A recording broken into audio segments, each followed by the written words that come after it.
Are there persons that wish to speak in favor of any item on the consent agenda? Are there persons who wish to speak in opposition to any of the items on the consent agenda?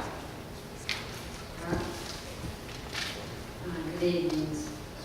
Good evening, Madam President, members of the Richmond City Council. My name is Silver Persinger. I'm a citizen of Richmond, Virginia. First of all, I'd like to speak in opposition to items number 12 and 13. I think these items are controversial because these ordinances seek to exempt individuals with water meters larger than 5/8 of an inch from the higher fees because they have larger meters. I think this is controversial, and I think at a minimum, I think it should come through committee unanimously in support. This was forwarded to the council with a vote of 2-1, with Mrs. Robertson opposing the paper. So I'd like to suggest that non-controversial items receive unanimous support in the committee. That's one way to get around this non-controversial item. Let's see. The exemption will only apply to 836 residential water customers, most of whom I hear reside in Mr. Tyler's district.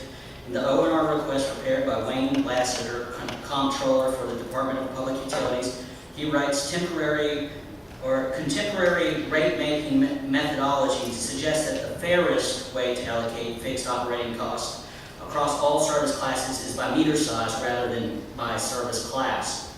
If the people paid the rates that they were supposed to pay, 93% of the 836 households, 777 households, would be affected and have to pay less than $20 per month.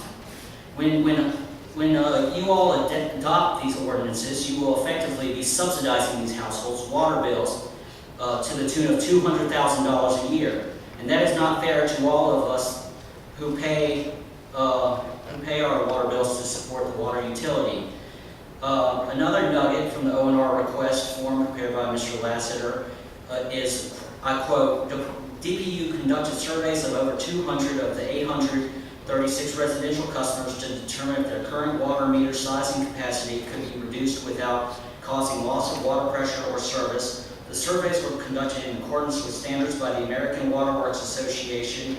All surveys found the customer's water meter size and capacity were proper, in accordance with the number and types of water fixtures used by the customer. Any reduction in meter size would seriously impact the service quality enjoyed by the customer and create potential health and safety issues caused from the insufficient water supply.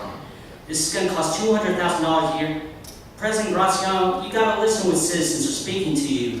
It doesn't do any good if you're talking to Mr. Robertson. This is the only opportunity we have for council members to hear what we're saying. This is going to cost us millions of dollars because this will only revert when people sell their property, and then the new owners will have to pay the rate for the meter size. I don't want to subsidize people who live in the affluent first district. I don't want to subsidize their water bills. I don't think if a lot of people in the city understood what was going on here, that they would want to subsidize other people's water bills. This is not right, and that's my comment. Thank you for the opportunity to comment. Thank you, Mr. President. Is there anyone else to speak in opposition? Discussion by members.